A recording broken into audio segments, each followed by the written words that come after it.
brother was on the Bunker Hill. Ship got hit by 2 kamikazes. 500 guys died. How can they do that? Fly themselves into a ship? Emperor's God. Duty to God. I think America had never before faced this kind of fanatical enemy. Young American boys who went to the Pacific were dumbfounded and shocked at the tenacity, the ferocity of the Japanese enemy that they faced. The Japanese had a very strong belief in Bushido, death before dishonor, and they didn't respect a soldier that surrendered. This is what made Japan unique, that would bring dishonor to yourself, to your family, to surrender, rather than being taken prisoner supposed to commit suicide. The emperor is a god, and you're taught and trained from the time you're 8 years old that that's what you do as a young man. You fight to the death. They were dedicated totally to their cause, and that's because they fought by the code of Bushido.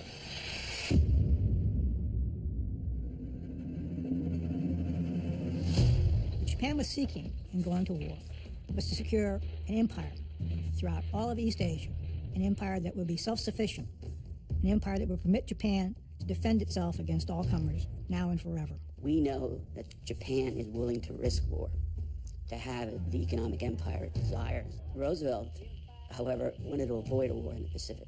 He told his Secretary of State Hull, one war at a time. The Japanese, looking at America at the time of Pearl Harbor, said, America's really fractured and fragmented. You know, we can strike a decisive blow that will crack their morale.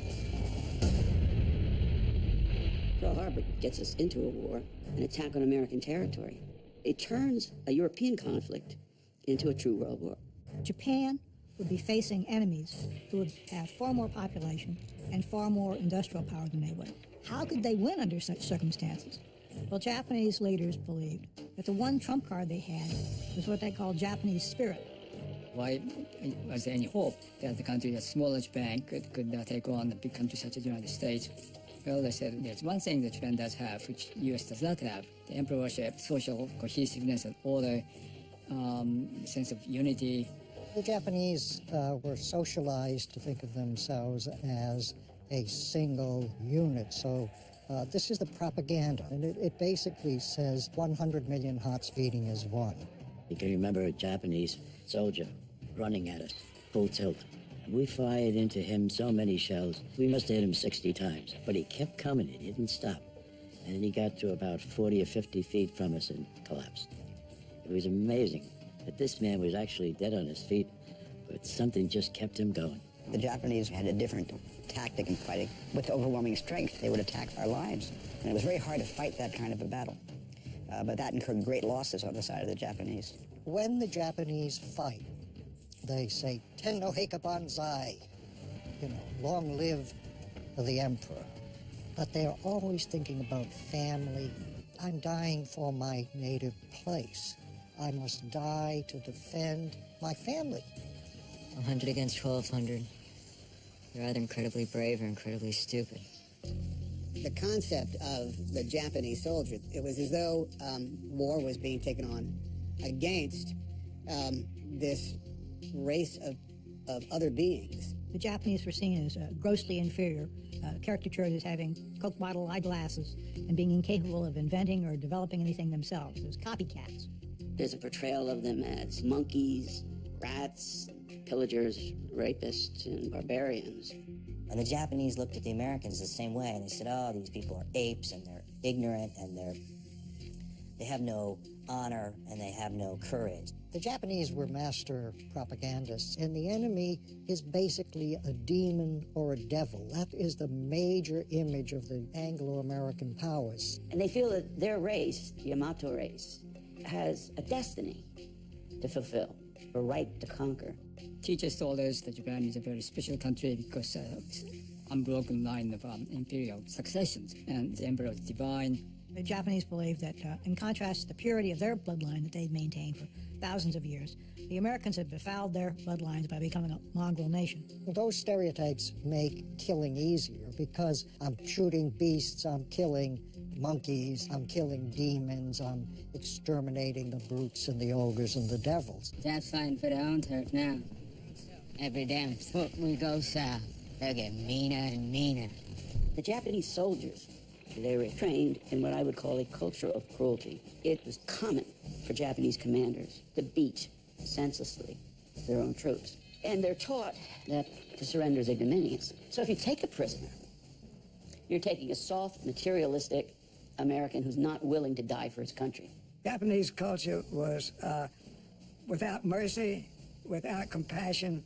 The Japanese would kill you even if they were wounded. And the corpsman went to help the wounded Japanese. They would kill the corpsman with a grenade. You soon learned with the Japanese that you had to meet brutality with brutality. In that environment, it was easy for some Marines, and some soldiers for that matter, to succumb to behavior whose brutality revolts to this very day. Out of the way, Hirohito. Move! Shoot him! Sit down. The motivations of the Marines that went, they weren't necessarily there to do the right thing. They were, but they were also there to take vengeance, to get retribution. And there's this feeling that the Japanese are fighting in an inhuman fashion, and we've got to fight in the same way, to defeat them.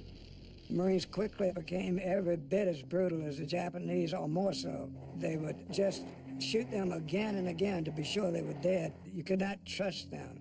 This fury built up in you. What's the matter with these people? Their military code is such that they're not going to give up. Here was a country that was defeated. They can't win. So you have an enemy that has lost but won't surrender, and will fight with even greater desperation. American Marines, as well as soldiers, had begun to ask themselves whether ending the war with Japan would literally involve killing every last man, woman, and child in Japan. The Japanese were dying in the tens and tens and tens of thousands, but the Americans were taking enormous casualties also that were unacceptable by our standards. We couldn't continue to go on. That's why we pushed for the air raids and for the nuclear weapons.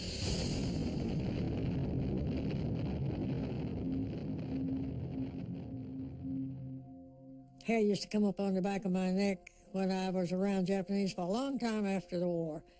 And it, somewhere up about 1970-something, I softened up a whole lot. Those guys were doing like we were doing, what they had to, I guess. That feeling toward Japanese stayed with me for many years. I've calmed down on that a lot, But I have a different feeling towards civilians than I did to soldiers. I never hated them. There was no sense of animosity, and the Americans didn't behave as if they had been the winners and they're going to look down upon the Japanese and that they're going to enslave the country or anything like that. MacArthur stressed stability, and he also insisted on the importance of reforming the country. It's a war of extraordinary hatred. But when the war ends, that hatred disappears, and the people who were being socialized to think of each other as beasts on the one hand and ogres and demons on the other, suddenly are able to work together and even to move into respect for each other and real deep friendships in some cases. And you just step back and you say, this was madness, this war.